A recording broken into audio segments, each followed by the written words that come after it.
Hello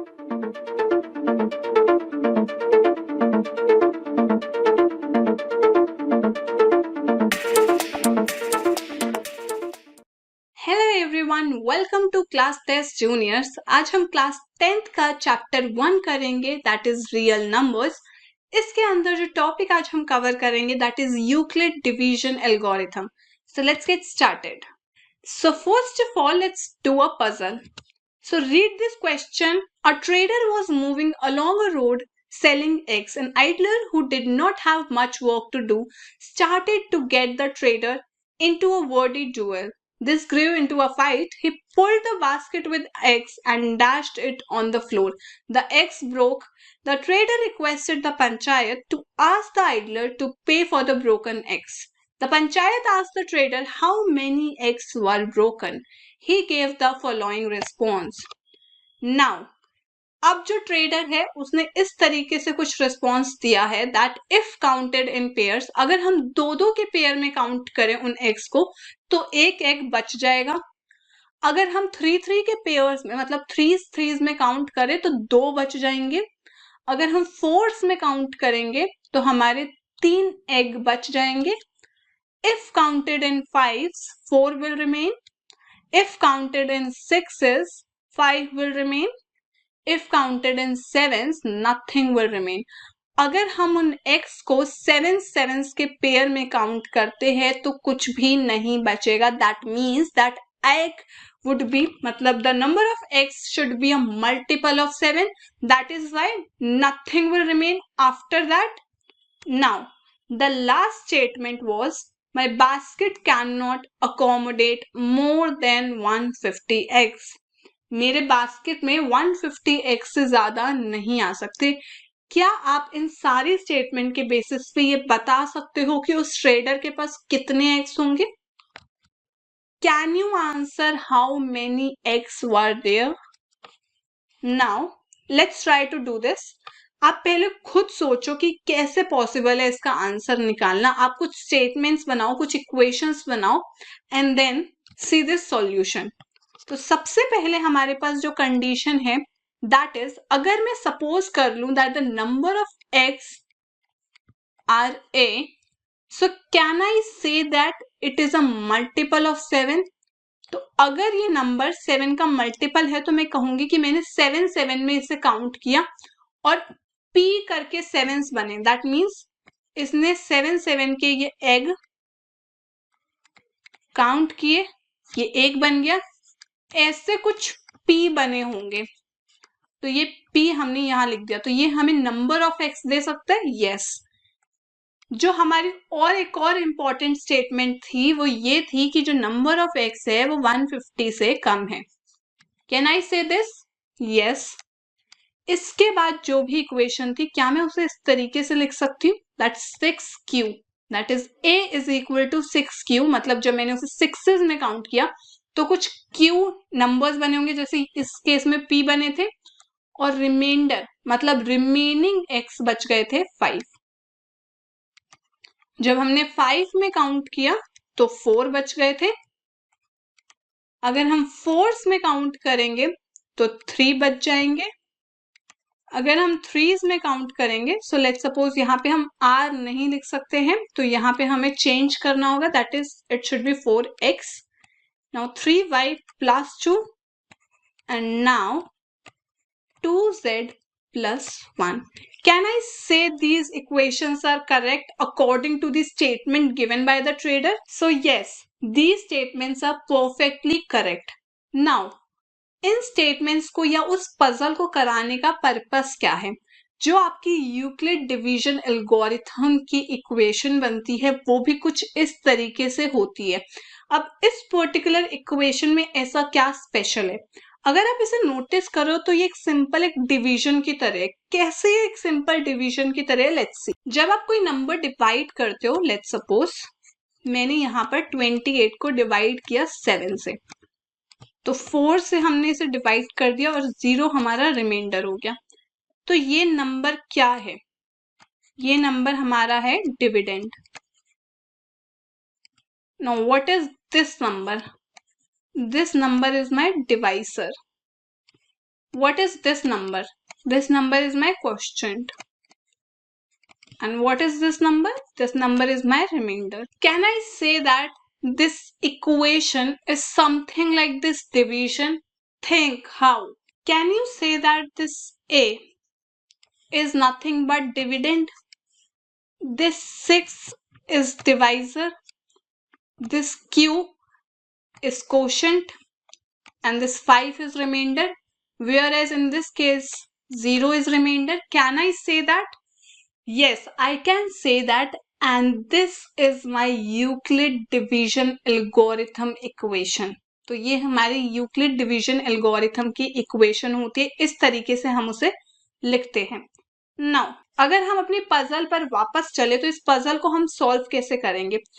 उसने कहा कि मेरे बास्केट में 150 से ज्यादा एग्स नहीं आ सकते. तो अगर मैं 150 से पहले 7 के मल्टीपल्स देखूं तो वो कौन कौन से होंगे? 147. जब आप 147 को इस इक्वेशन में डालोगे तो ये फुलफिल करेगा. 150 में ये फुलफिल करेगा बिकॉज 150 से कम है. बट जब इन इक्वेशन से इसे फुलफिल या सेटिस्फाई करने की कोशिश करोगे तो ये प्रूफ गलत हो जाएगा. इसी तरीके से आप 140 ट्राई करोगे, आप 133 ट्राई करोगे, 126 ट्राई करोगे, ये सारे ही इन सारी इक्वेशंस को सेटिस्फाई नहीं कर पाएंगे. तो जो अगला नंबर है दैट इज 119x, ये हमारा सारी इक्वेशंस को सेटिस्फाई करेगा, इन सारी इक्वेशंस को ये सेटिस्फाई करेगा, and this is my number of eggs जो उस ट्रेडर के पास थे. तो 119x जो थे वो उस ट्रेडर के पास थे. Now we are clear that Euclid division algorithm theorem किस तरीके से हम लिखते हैं. वो एक तरीके से डिवीजन के मेथड से ही हम लिखते हैं. नाउ यहाँ पे आपको एक चीज जानने की जरूरत है दैट ये जो नंबर है मतलब रिमाइंडर जो है वो कभी भी बड़ा नहीं होगा डिवाइजर से, वो कभी भी बड़ा नहीं होगा डिवाइजर से. Now think, is it possible कि आपका डिवाइजर जो है वो कभी भी छोटा है रिमाइंडर से? अगर आपका रिमाइंडर मान लो यहाँ पर 8 आ जाएगा तो क्या आप यहाँ पे इसे 8 छोड़ दोगे? रिमाइंडर क्या डिवाइजर से बड़ा हो सकता है? नो. रिमाइंडर होता है कि हम उतना छोटा कर दें कि आपका जो नंबर बचे, जो रिमाइंडर बचे वो आगे डिवाइड ही नहीं हो पा रहा. तो आपका जो ये नंबर है दैट इज द रिमाइंडर, ये हमेशा छोटा होगा हमारे डिवाइजर से. ये क्या होगा? हमारा छोटा होगा इस पर्टिकुलर नंबर से. Now let's play with integers. यहाँ पे आपको क्या करना है? 17,6 को उसी फॉर्म में लिखना है जैसे मैंने एक्स वाले केस में लिखा था ना. 17 जो है वो आपके मान लो नंबर ऑफ एक्स है. 17 क्या है? आपके नंबर ऑफ एक्स है. अब आप किस तरीके से इसे लिखोगे? और ये जो है ये आपका बेसिकली डिवाइजर है. अब आपको यहाँ से क्वोशिएंट निकालना है और रिमाइंडर निकालना है. तो आप इसे कैसे लिखोगे? इसको लिखने का बहुत ही सिंपल तरीका है that is 17 is equal to 6 into 2 plus 5. तो ये 6 क्या है यहाँ पे? हमारा डिवाइजर. 2 क्या है? क्वोशिएंट. और 5 क्या है? रिमाइंडर. अब आप देख रहे हो कि रिमाइंडर छोटा है डिवाइजर से, तो हमारी स्टेटमेंट्स एंड हमारी कंडीशंस फुलफिल हो गई. नाउ 5,12, यहाँ पे जो ये 5 है that is my number of eggs and 12 is my divisor. Now solve, try to solve this tricky question कि आप 5 को LHS में कैसे लिख के इसे 12 के साथ सॉल्व करोगे. सो इसे हम सॉल्व करेंगे तो यहाँ पर हम क्या करेंगे? 12 इंटू 0 कर देंगे. इसके बाद है 20,4. This is simple. So 20 is equal to 4 into 5 plus 0 because remainder is 0 and remainder can be 0. Now Euclid's division lemma. What is Euclid's division lemma? Given positive integers a and b, there exist unique integers q and r satisfying this equation. मतलब अगर मेरे पास कोई positive integers है a और b तो हमारे पास एक unique integer आएगा q और r जो इस इक्वेशन को सेटिस्फाई करेगा. इसका क्या मतलब है? अगर मेरे पास एक इक्वेशन है, ये इस इक्वेशन का मतलब क्या है? ये डिविडेंड है। तो मान लीजिए 20 है और ये जो b है ये 4 है, तो हमारा जो q है वो हमेशा 5 ही आएगा। ऐसा नहीं है कि मेरा q 3 आ जाएगा और ये रिमाइंडर हमेशा 0 आएगा। तो मतलब अगर मेरे a और b पॉजिटिव इंटीजर्स है, given positive integers a and b, so there exist unique integers q and r। मतलब वो बिल्कुल यूनिक होंगे, ऐसा नहीं है कि वो रिपीटेड हो रहे हैं या कुछ भी। There would be unique integers that is q and r, और ये यूनिक है, वी कैन सी दैट। तो हमारी ये जो इक्वेशन है ये सेटिस्फाई हो जाएगी। और ये जो कंडीशन है ये आपको हमेशा ध्यान रखनी है, that the reminder would be equal to और greater than 0 and it would be always less than b, जो मैंने आपको बताया था दैट डिवाइजर कभी भी छोटा नहीं हो सकता है रिमाइंडर से, ये आपको हमेशा याद रखना है। नाउ ये हमारी है यूक्लिड्स डिवीजन लेमा, कि हम इस तरीके से इसे फॉर्म में लिख सकते हैं। Now Euclid division lemma and Euclid division algorithm जो है वो बहुत ज्यादा सेम है, तो हम लोग जनरली इसे कंफ्यूज हो जाते हैं, बट हमें कंफ्यूज नहीं होना है, बिकॉज इस टाइप की इक्वेशन जब हम लिखते हैं उसे हम यूक्लिड्स डिवीजन लेमा कहते हैं। और यूक्लिड्स डिवीजन एल्गोरिथम हमारा यूज होता है HCF of two positive numbers निकालने में। कैसे होता है, लेट्स सी। सो यहां पर हम देखते हैं Euclid's division algorithm is a technique to compute the HCF of two given positive integers. Now, let's solve some question using Euclid's division algorithm. Now, HCF of 455 and 42. अब इसे कैसे सॉल्व करेंगे, just think. अगर मैं बोलूं आपको 455 जो है वो मेरा डिविडेंड है या वो मेरा LHS साइड आएगा, ये मेरा डिवाइसर है। अब मैं क्वोशंट यहाँ पे क्या लिखूं, जस्ट थिंक अबाउट इट। तो यहाँ 10 आएगा और ये 35 आ जाएगा। क्योंकि मुझे इन दोनों नंबर का HCF निकालना है, तो आपको ये कंडीशन हमेशा याद रखनी है कि रिमाइंडर जब तक 0 नहीं हो जाता, ये रिमाइंडर जब तक 0 नहीं हो जाता आपकी ये प्रोसेस चलेगा। मतलब ये जो इक्वेशन है आप लिखते रहोगे, लेकिन आप ऑलरेडी इस इक्वेशन को लिख चुके, तो अब आप अगला स्टेप क्या करोगे? तो अगला स्टेप अब आपका क्या होगा कि ये जो 42 है, दैट मीन्स ये नंबर या फिर ये जो डिवाइसर है वो अब आपका डिविडेंड बन जाएगा, और ये जो रिमाइंडर है वो आपका डिवाइजर बन जाएगा। अब हम क्या करेंगे, 35 इंटू 1 प्लस 7। अब यहाँ पे पोजीशंस हमारी अलग हो जाएंगी और हमें ये तब तक करते रहना है जब तक हमारा रिमाइंडर 0 ना आ जाए। जैसे रिमाइंडर 0 आ गया, अब HCF होगा क्या, जो लास्ट इक्वेशन है जहां पे आपका रिमाइंडर 0 हुआ है उस इक्वेशन में आपका डिवाइजर क्या है, जो आपका डिवाइजर होगा वही आपका HCF हो जाएगा। Now try to solve this question on your own. HCF of 4052, 12576। Now 12576 is equal to 4052 into 3 plus 420. Now यहाँ पे इक्वेशंस में नंबर स्वैप हो जाएंगे। क्या आएगा यहाँ पे, थिंक 9 प्लस 272। क्योंकि रिमाइंडर 0 नहीं आ रहा है तो हम कॉन्टिन्यूटी चलाए रखेंगे अपनी, एंड इस तरीके से हम करते रहेंगे जब तक हमारा रिमाइंडर 0 नहीं आ जाता। 148। कभी कभी आपकी बहुत सारी क्वेश्चंस हो जाती है, तो आपको पेशेंटली करते रहना है। Now we can see that कि अगले स्टेप में हमारा आंसर आ जाएगा, और आपका अगला स्टेप होगा कि आपका अगला स्टेप होगा 24 is equal to 4 into 6 and यहाँ आ जाएगा प्लस 0। तो अब आपका HCF क्या होगा, यहां से आपका HCF आ जाएगा 4। एंड 4 क्यों आएगा, क्योंकि जिस स्टेटमेंट में 0 रिमाइंडर आ जाता है उस स्टेटमेंट में जो डिवाइजर रहता है वो हमारा HCF हो जाता है। तो हमारा आंसर क्या हो जाएगा, HCF is 4। Now Let's solve some questions.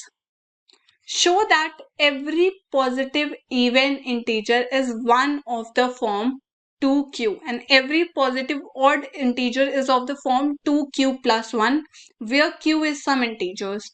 Now in this type of question you have to use Euclid equation. अब आप जैसे यूक्लिड्स इक्वेशन यहाँ पे यूज करोगे आपको हमेशा याद रखना है कि मैंने आपको क्या सिखाया है, that a is equal to p q plus r. बस क्या आप इतनी इक्वेशन छोड़ दोगे? No, always do remember that there was a condition that remainder should be equal to or greater than 0 and it should be less than b. ये condition आपको हमेशा याद रखनी है. Now you have to try to solve this question. अब आप इसे solve कैसे करोगे? So read this question once again. That हर पॉजिटिव इवन इंटीजर 2q की फॉर्म में होना चाहिए और हर positive odd integer 2q plus 1 की फॉर्म में होना चाहिए. क्या मैं यहाँ पर यूक्लिड थ्योरम यूज कर सकती हूँ? Yes, I can use it. अगर मैं यहाँ पर मान लूं दैट जो मेरा a है, मैंने क्या बोला, जो मेरा a है that is some positive integer. अगर मैं मान लूं कि मेरा जो a है that is some positive integer and जो मेरा b है दैट इज 2, तो मैंने यहाँ b को 2 मान लिया.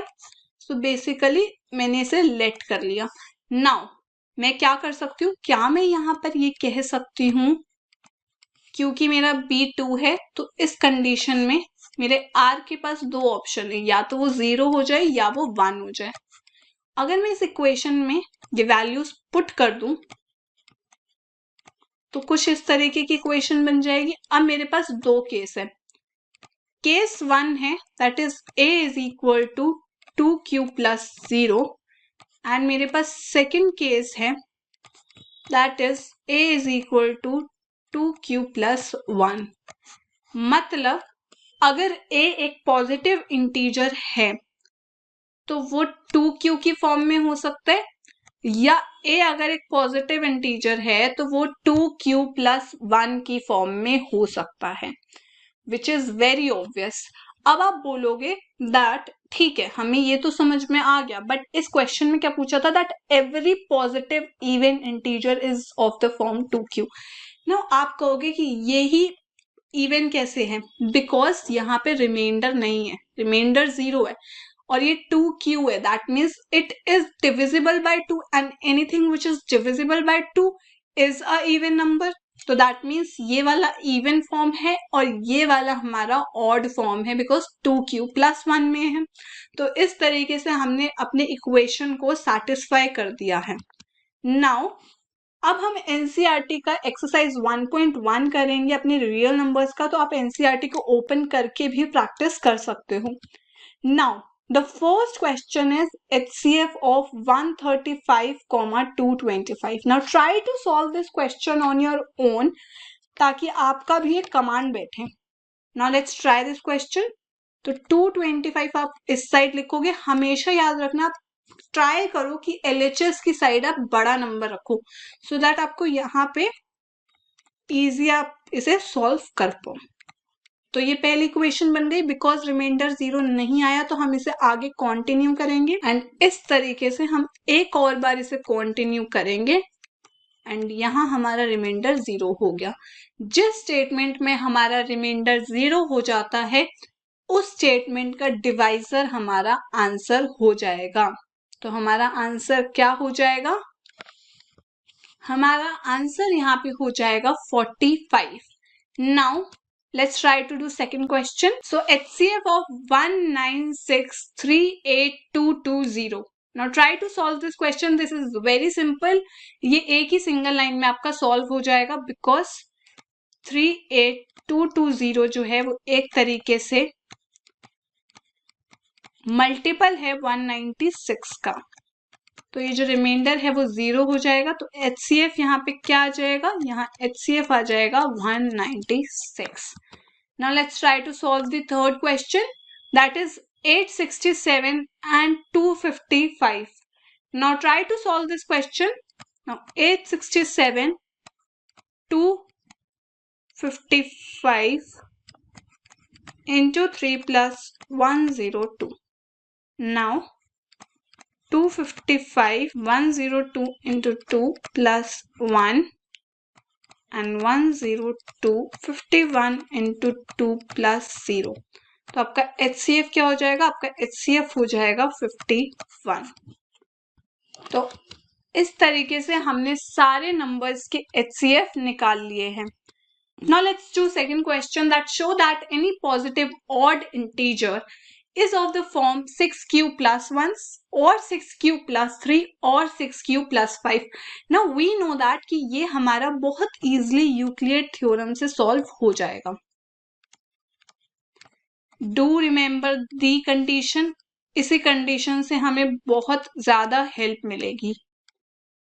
Now any positive odd integer, तो अगर इसने हमें एनी पॉजिटिव ऑड इंटीजर बोला है तो अब हम क्या करेंगे? हमारा नेक्स्ट स्टेप क्या होना चाहिए कि हम यहाँ लेट करेंगे that a is an integer,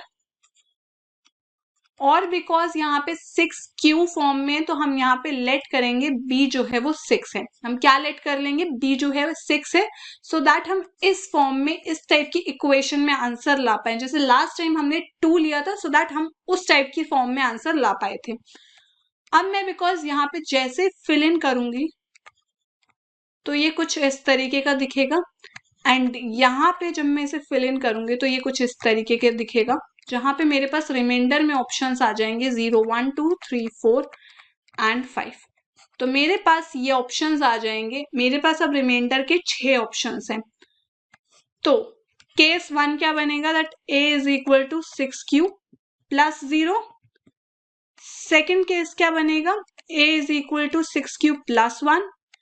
third case क्या बनेगा? a is equal to 6q plus 2. Fourth case क्या बनेगा? 6q plus 3. फिफ्थ केस क्या बनेगा? 6q, यहाँ पे हो जाएगा 6q plus 4 and 6q plus 5. तो इस तरीके से मेरे पास 6 इक्वेशंस आ गई. और इसने कहा है any positive odd integer, because यहाँ पे इसने ऑड इंटीजर बोल दिया है, तो 6q क्या ऑड हो सकता है? 6q can not be odd because 6 is a multiple of 2. 6q plus 1 can be odd. 6q plus 2 again cannot be a odd number because 6 जो है वो यहाँ पर हमारा 6q जो है वो मल्टीपल है, और ये प्लस 2 हो रहा है तो जो कि मल्टीपल है. इसी तरीके से 6q प्लस 4 भी नहीं हो पाएगा. तो ये तीनों नंबर्स कट जाएंगे और यही 3 नंबर्स है जो मेरे इक्वेशन को according to positive odd integer satisfy कर पाएंगे. और इस तरीके से हम क्वेश्चन को सॉल्व करेंगे. Now read this question. तो यहाँ पर ये बहुत सिंपल केस है HCF का, जहां पे आपके पास बेसिकली 2 नंबर है. ये जो क्वेश्चन है ना, इसकी स्टेटमेंट ऐसी है कि आप डर जाओगे क्या पूछ रहे, but this is very simple. ये आपसे सिर्फ और सिर्फ HCF पूछा है, जो कि आपको यहाँ पता चल रहा है that the 2 groups are to march in the same number of columns. मतलब सेम नंबर ऑफ कॉलम्स उनके बनने चाहिए. So what is the maximum number of columns? जब भी आपसे कुछ इस तरीके की वर्डिंग्स हो ना, that maximum number of columns, तो आपको पता चल जाना चाहिए कि आपसे HCF पूछ रहे हैं. जैसे ही इस टाइप की कोई भी वर्डिंग हो that maximum number of columns or you have to be same number of columns, so what are the maximum numbers of columns should be there, what are the highest number, कुछ भी ऐसा होगा तो आपको समझ जाना है कि आपको सिंपल HCF निकालना है. और HCF निकालना इज वेरी सिंपल. आप 616 यहाँ रखोगे, 32 into 19 प्लस 8, यहाँ पे रिमाइंडर 0 नहीं हुआ है तो आप आगे कंटिन्यू करोगे. ये डिवाइजर अब डिविडेंड बन जाएगा और ये रिमाइंडर अब डिवाइजर बन जाएगा. और क्योंकि इस इक्वेशन में आपका रिमाइंडर 0 आ गया है तो इस इक्वेशन का डिवाइजर 8 था, तो इस क्वेश्चन का आंसर भी आपका 8 आ जाएगा. Now let's do the next question, that is use Euclid division lemma to show that the square of any positive integer, आपको बहुत ध्यान से पढ़ना है, that the square of any positive integer is either in the form of 3m और 3m plus 1. आपको पता है इक्वेशन क्या है, आपको पता है कंडीशन क्या है. नाउ अब हम क्या करेंगे, यहां पर बोला है एनी पॉजिटिव इंटीजर, तो हम क्या करेंगे, ए को पॉजिटिव इंटीजर मान लेंगे और बी को 3 मान लेंगे। बी को 3 क्यों मानेंगे, बिकॉज यहाँ पे 3 फॉर्म में देना है हमें। Now 3 cube plus r, now I know that मैं यहां पर इसको 3 कर दूंगी तो मेरे पास रिमाइंडर के क्या क्या ऑप्शंस आ जाएंगे, 0 1 2। ये जो आपकी कंडीशन है ये आपको बहुत हेल्प करेगी हर क्वेश्चन में। तो आपको सिर्फ इतना याद नहीं रखना है, हमेशा इस कंडीशन को याद रखना। नाउ अब आपने यहाँ पे इसे पुट कर दिया तो आपके पास एक इक्वेशन बनेगी 3 क्यूब प्लस 0, आपके पास एक इक्वेशन बनेगी 3 क्यूब प्लस 1, आपके पास एक इक्वेशन बनेगी 3 क्यूब प्लस। अब आपको क्वेश्चन को दोबारा रीड करना है, that use Euclid division lemma to show that the square of any positive integer.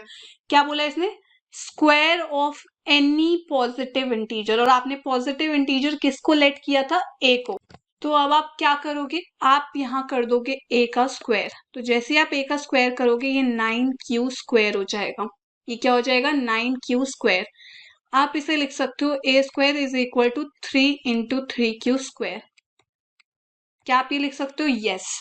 Now अब आपको क्वेश्चन को रीड करना है, that any positive integer is either in the form of 3m or 3m plus 1 for some integer m, किसी integer m के लिए। तो can I say that this particular is some integer m, क्योंकि उसने integer का मुझे definition नहीं दिया, उसने कहा it is some integer m, so I can simply say that the a square is 3m. now let's solve this। तो यहाँ क्या हो जाएगा, a square एंड बिकॉज ये 3q प्लस 1 का स्क्वायर होगा तो इसको अगर हम ओपन करेंगे तो आएगा 9q square plus 1 plus 6q। क्या ये आ जाएगा यहाँ पे। अब हम क्या करेंगे, हम यहाँ पर इन दोनों में से 3 कॉमन लेंगे तो ये आ जाएगा 3q square plus 2q plus 1। Some integer m इसको मानेंगे और यहाँ पे इसे m से रिप्लेस कर देंगे। क्या करेंगे, m से सिंपली इसे रिप्लेस कर देंगे। जब आप इसे सेम तरीके से इसमें करोगे तो कैसे करेंगे, let's see. a square 9q square plus 4, now 2 3 6 2 12 q। Now अब हम क्या करेंगे, यहाँ पे इसे प्लस 3 फॉर्म में कर देंगे। क्या मतलब है मेरा, हम इसे लिखेंगे plus 3 plus 1 and plus 12q। अब हम यहाँ से 3 कॉमन लेंगे एंड ये हो जाएगा 3q स्क्वायर, यहाँ पे आपका आ जाएगा प्लस 1, यहाँ पे आपका आ जाएगा 4q और ये 1 आप अलग से लिख दोगे बाहर। अब जब आप इस पूरी इक्वेशन की जगह, क्योंकि ये फॉर सम इंटीजर m है, तो जब आप यहाँ लिखोगे तो ये आ जाएगा आपका 3m प्लस 1। अब आप इस क्वेश्चन को रीड करो कि क्या आपने सब कुछ सेटिस्फाई करा दिया। So yes, use Euclid division lemma, आपने डिवीजन लेमा यूज किया to show that square of any positive integer. आप हर जगह से देख सकते हो a square a square a square, और आपने पॉजिटिव इंटीजर लेट किसको किया था, ए को, इज इधर ऑफ द फॉर्म 3m जो कि आपका आ गया है, और 3m प्लस 1, यहाँ पे भी 3m प्लस 1 आया है और यहाँ पे भी 3m प्लस 1 आया है फॉर सम इंटीजर m, किसी इंटीजर m के लिए। तो जो भी हमारी प्रॉब्लम्स आ रही थी यहाँ पर हमने उनको m से रिप्लेस किया, कि मतलब हमारा इस तरीके से हम क्वेश्चन को सेटिस्फाई कर सकते हैं। Now the last question of this exercise, that is हमें दोबारा से डिवीजन लेमा यूज करना है, बट इस टाइम हमें क्यूब करना है। वेरी सिंपल, कंडीशंस हमें याद रखनी है। नाउ अब आपको क्या कहा है, एनी पॉजिटिव इंटीजर जिसे हम a मानेंगे। यहां पर अगला स्टेप आप 3 लोगे, क्या लोगे, तो दैट इज वेरी ऑब्वियस, आप यहाँ पे 3 लोगे। जैसे ही आप 3 लोगे आपके पास 3 ऑप्शंस बन जाते हैं, 0 1 2। आपके पास 3 ऑप्शंस बन जाएंगे, दैट इज 0 1 2। तो जैसे ही आप यहाँ 3 क्यूब करोगे तो यहाँ पे इसका क्यूब करना होगा, because A cube not 27 cube हो जाएगा। यहाँ पे आप 9 जो है वो कॉमन लोगे एंड 3 क्यूब को इस तरीके से लिखोगे। सो ए क्यूब क्या हो जाएगा 9m। तो ये हमारा सॉल्व हो गया। Now the second step, that is second case जहां पे आपका r1 होगा। तो अब आपको इसका क्यूब करना होगा। जब आप इसका क्यूब करोगे तो आपको क्या आंसर मिलेगा, यहां पर अगर आपको पता है a प्लस बी का क्यूब क्या होता है, a cube that is 27 cube plus b cube plus 3ab, that means this and a plus b। तो इस तरीके से आप लिख दोगे। Now let's try to solve this.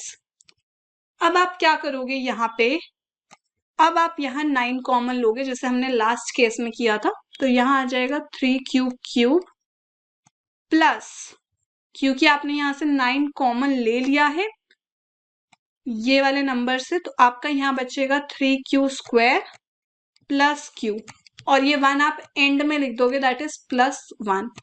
तो यहाँ आपका आंसर आ जाएगा 9m + 1। नाउ आपके पास एक और रिमाइंडर है, मतलब आपके पास थर्ड केस भी है, दैट इज a = 3q + 2। अब आप इसका जब क्यूब करोगे तो आपका क्यूब क्या आएगा, यहाँ पे again 27 cube plus 8, now 3ab, सो 3 9q हो जाएगा इंटू 2 दैट इज 18q हो जाएगा। तो यहाँ पे 18q लिख लेते हैं and a plus b। Now अब आपको इस तरीके से करना है कि आपने इस 8 को अलग लिख दिया, तो यहाँ +8 हो जाएगा और यहाँ 9 कॉमन ले लेना है, और जितना भी बचता है उसको हम m अज्यूम कर लेंगे। तो इस तरीके से हमारा क्वेश्चन सॉल्व हो जाएगा। और हमने क्या बोल दिया, cube of any positive integer is either in the form of 9m और 9m + 1 और 9m + 8। तो हमने क्वेश्चन को सेटिस्फाई कर दिया है। And with this we have completed the very important topic of real numbers, that is Euclid's division lemma। हमने exercise भी कर ली है एनसीईआरटी की, अब आपका काम है इसको प्रैक्टिस करना। So do practice this topic, and अगर आपको वीडियो पसंद आया हो तो प्लीज वीडियो को लाइक कीजिएगा, and thank you for watching the video.